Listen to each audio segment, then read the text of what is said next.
Assalamualaikum warahmatullahi wabarakatuh.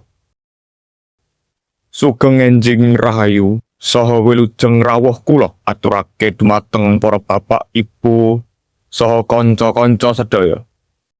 Ing kesempatan menika kula aturaken pambagya pangabekten dumateng panjenengan sedaya ingkang sampun kersa rawuh lan minerangaken presentasi saking kelompok kula. Mugi tansah keparingan sehat lan kebahagiaan saking Gusti Allah Subhanahu wa taala. Kula ngaturaken panuwun ingkang saestu dumateng bapak lan ibu guru ingkang sampun maringi wekdal saha pangestu, lan dumateng kanca-kanca sedaya ingkang sampun paring dukungan supados acara menika saged kelampahan kanthi becik lan lancar. Kita kedah tansah muji syukur dumateng Gusti Allah Subhanahu wa taala. Amarga kanthi rahmat saha pangayomanipun kita saged makempal ing papan menika kanthi wilujeng. Tujuane kanggo nindakake presentasi babagan salah satunggaling kabudayaan Jawa, inggih punika upacara adat tingkeban. Saderengipun mlebet dhateng wedharanipun kenalaken kula Evaldo Savero Faris Putra. Kula badhe ngenalaken rumiyin para anggota kelompok 8 sanesipun lan ingkang badhe nyareni acara presentasi budaya ing dinten menika. Nomor setunggal Fajar Naditama Putra. Nomor kalih Gendis Sabrina Putri Haryono.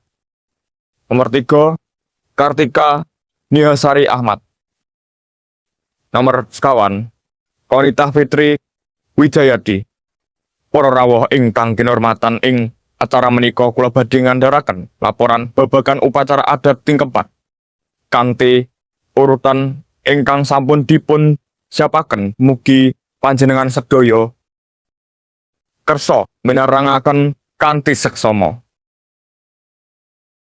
Pangertosan diandharake dening kanca kula Niha, sumangga dipun jumak. Pangertosan. Upacara tingkeban inggih punika salah satunggalipun tradisi Jawa minangka upacara keselamatan kang katon nalika wanita ngandhut 7 wulan. Tujuanipun yaiku nyuwun keselamatan dumateng Gusti Allah supados ibu lan jabang bayi tansah pinaringan wilujengan, sehat lan rahayu dumugi wekdal nglahiraken. Sesampunipun pangertosan sejarah diandharake dening kanca kula Fitri sumangga dipun semak. Sejarah upacara tingkeban kawiwitan nalika jaman Prabu Jayabaya nalika semana niken satingkep lan garwanipun sadaya nyuwun piwulang dhateng Sang Prabu amrih saged kagungan putra ingkang umur panjang. Sang Prabu lajeng maringi dawuh supados nindakaken siraman suci kanthi kelapa gading lan irisan tebu. Wiwitan saking punika upacara menika dados tradisi turun-temurun ing tanah Jawi. Sesampunipun sejarah tata upacara dadharake dening kanca kula Sabrina sumangga dipun semak. Tata cara tingkeban dipun wiwiti sungkeman njaluk nyuwun pangestu lan restu wong tuwa. Nomor kalih kenduri utawa genduren nyuwun keselamatan bagi ibu lan jabang bayi. Nomor 3 selamatan enten saji lan tumpeng. Nomor sekawan siraman nyucikaken ibu ngandhut. Nomor gangsal pecah pamor ngelambangake ruas Sukerto. Nomor 6 mecahke kelapa gading ngambaraken katresnan lan pepasten. Sesampunipun tata upacara makna simbolik diandharake dening kanca kula Fajar semangga dipun semak. Makna simbolik saben prosesi ngandhut teges lan piwulang luhur siraman maknanipun panyucen batin lan raga. Endhog nggambaraken wiwitaning urip anyar. Kawegading nggambaraken kaendahan lan kasucen dening slametan wujud pasrah lan panuwun dumateng Gusti. Upacara punika ugi nggambaraken katresnan, kerukunan lan pangajab wilujeng tumrap ibu lan bayi.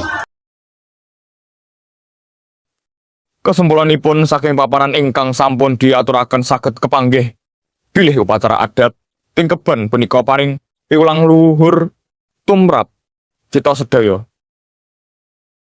Upacara menika ngelingake supados kita tansah eling ngajeni ibu ngandhut lan ngaturake panuwun dumateng Gusti Allah Subhanahu wa taala amargi sampun diparingi rahmat lan kawilujengan.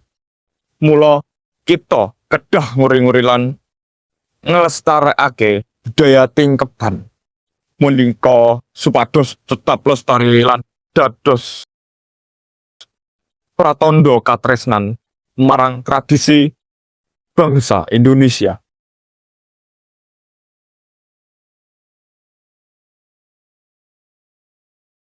Mekaten presentasi saking kula matur suwun sanget dumateng panjenengan sedaya ingkang sampun mirengaken kanthi seksama. Mugi presentasi menika saged maringi manfaat lan nambah kawruh bab budaya daerah kita. Wassalamualaikum warahmatullahi wabarakatuh.